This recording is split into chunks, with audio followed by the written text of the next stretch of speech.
సూర్య అనేవాడు ఇంకా నా జీవితంలో లేనుగాకలేడు. ఎందుకు ఇలా బిహేవ్ చేస్తున్నావు? నువ్వంటే నాకు అస్సలు ఇష్టం లేదు. ఇంతలా విసిగించాలా? ఇంకెప్పుడు ఫోన్ చేయకు. సముద్రం చాలా గొప్పది మా, చాలా రహస్యాలు తనలోనే దాచుకుంటుంది. నువ్వు సముద్రం లాంటి వాడు వచ్చు. నీలో కలవాలని అన్ని నదులు కోరుకుంటాయి.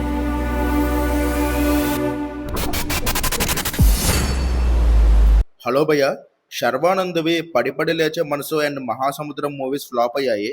కానీ నాకు మాత్రం ఈ రెండు సినిమాలు చాలా ఇష్టమైన సినిమాలు. అసలు ఈ టూ మూవీస్ ఎందుకు ఫ్లాప్ అయ్యాయో చూద్దాం. ముందుగా పడిపడి లేచే మనసు. అసలు ఈ సినిమా అయితే చాలా బాగుంటుంది. ఆ సాంగ్స్ కానీ, శర్వానంద్ సాయి పల్లవి మధ్య ఉన్న కెమిస్ట్రీ కానీ, ఆ లవ్ స్టోరీ కానీ, కోల్కతా లొకేషన్స్ కానీ చాలా బ్యూటిఫుల్గా ఉంటాయి. అసలు మెయిన్గా హను రాఘవపూడి రైటింగ్ అయితే చాలా పొయిటిక్గా అండ్ న్యాచురల్గా ఉంటుంది. ఎవరైనా ఎలా తిడతారా? మిమ్మల్ని తిట్టినట్టు ఎందుకు ఫీల్ అవుతున్నారు? అప్పుడు మిమ్మల్ని ఇప్పుడు ఇంతలా తిట్టినా, ఇప్పుడు మిమ్మల్ని అప్పట్లో ఎంత బాగా చూసుకున్నామని తెలుసా? మీ మీద ఏ కూడా వాళ్ళు ఇచ్చేవాడు కాదు. హీరో హీరోయిన్ మధ్య కాన్వర్జేషన్స్ అయితే చాలా బాగా రాస్తారు హను రాఘవపూడి. ఫస్ట్ హాఫ్ లో కూడా శర్వానంద్ వేరే ఇంకెవరినో మిమ్మల్ని ప్రేమిస్తున్నాడని చెప్పి తను ప్రేమిస్తూ ఉంటాడు సాయి పల్లవిని. ఆ ట్రాక్ కూడా చాలా ఇంట్రెస్టింగ్ గా ఉంటుంది. సినిమా ఎక్కడ తేడా కొట్టిందంటే నేపాల్ వెళ్ళిన తర్వాతే. కథలో వాళ్ళు నేపాల్ వెళ్ళారు కానీ అక్కడ నుండి సినిమా మాత్రం అస్సాం వెళ్ళిపోయింది. ఆ నేపాల్లో భూకంపం, అక్కడ విఎఫ్ఎక్స్ అదంతా అసలు చాలా వరస్ట్గా ఉంటాయి. దాని తర్వాత ఆడియన్స్ని కూడా చాలా కన్ఫ్యూజ్ చేస్తాడు. అసలు సాయి పల్లవి గతం మర్చిపోయిందా లేదా అని. ఫస్ట్ టైం థియేటర్లో చూస్తున్న ఆడియన్స్ మాత్రం ఆ కన్ఫ్యూజన్ని తట్టుకోలేక ఇంకా సినిమాని ఫ్లాప్ చేసేశారు. సినిమా ఒక సెకండ్ టైం చూస్తే గానీ క్లారిటీగా అర్థం కాదు. ఫస్ట్ టైం చూసే వాళ్ళకి మాత్రం కన్ఫర్మ్ పిచ్చెక్కిపోతుంది. రేపైపోయిన కొండ ముచ్చులకు అలాగైపోయిండ్రా. పచ్చడి కింద కొట్టేసిందన్న. పరుచూరి గోపాలకృష్ణ గారు ఒక వీడియోలో ఇలా చెప్తారు, ఒక ఎమోషన్ ని నువ్వు ట్విస్ట్ కోసం హైడ్ చేస్తే అది వర్కౌట్ అవ్వదు అని. ఇందులో ఆ మిస్టేకే జరిగింది. సాయి పల్లవి నిజంగానే గతం మర్చిపోయిందని ముందుగానే ఆడియన్స్ కి రివీల్ చేస్తే స్టోరీ ఇంకొంచెం క్లారిటీగా అర్థమయ్యేది. బట్ ఇప్పటికే చాలా మంచి మూవీ భయ్య, ఎవరన్నా చూడకపోతే కన్ఫర్మ్ చూసేయండి. అండ్ ఈ మూవీలో సాంగ్స్ అయితే చాలా అంటే చాలా బాగుంటాయి. అసలు ఒక్కొక్క సాంగ్ ఒక్కొక్క డైమండ్. అసలు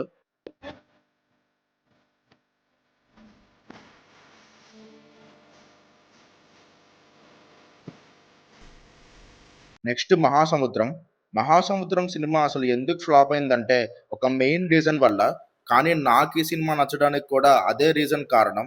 అదేంటంటే అదితిరావు యాక్ట్ చేసిన మహా క్యారెక్టర్ ఫస్ట్ సిద్ధార్థ్ను ప్రేమిస్తుంది, ఆ తర్వాత శర్వానంద్ను ప్రేమిస్తుంది. ఇది ఆడియన్స్ యాక్సెప్ట్ చేయలేకపోయారు.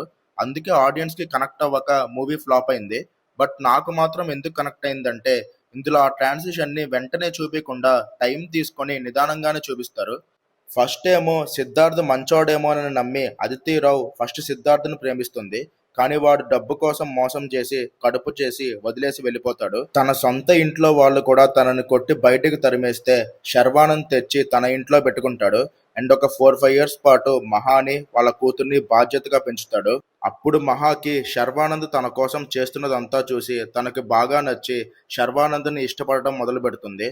నాకైతే ఈ పాయింట్ ని బాగానే డీల్ చేశారనిపించింది అజయ్ భూపతి. బట్ ఈ మూవీలో పెద్ద మైనస్ ఏంటంటే సిద్ధార్థ్ క్యారెక్టర్.